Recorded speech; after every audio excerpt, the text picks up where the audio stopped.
করেছেন।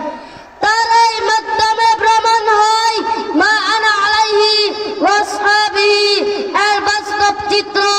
কওমি মাদ্রাসা তার এই ধারাবাহিকতায় 1857 সালে ভারতবর্ষে প্রতিষ্ঠিত হয় দারুল উলুম দেওবন্দ মাদ্রাসা। সেখান থেকে ভারতের আনাচে কানাচে গড়ে ওঠে কওমি প্রতিষ্ঠান, যেই প্রতিষ্ঠান থেকে শিক্ষা লাভ করে লক্ষ লক্ষ উলামায়ে কেরাম উপমহাদেশ বিভিন্ন প্রান্তে ইসলাম ও সভ্যতার বিস্তার ঘটায়।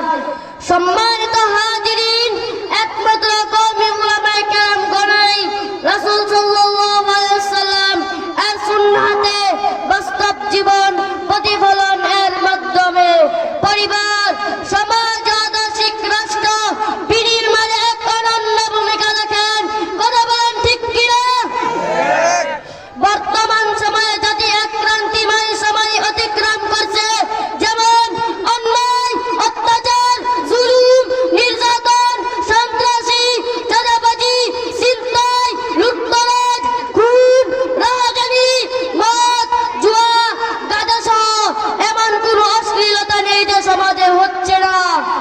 আর এই অশ্লীল ও সভ্য সমাজকে নৈতিক সভ্য সমাজ হিসেবে গড়ে তোলার একমাত্র মাধ্যম হলো রাসূল সাল্লাল্লাহু আলাইহি ওয়াসাল্লাম এর আনিত আদর্শে গড়া কওমি শিক্ষা।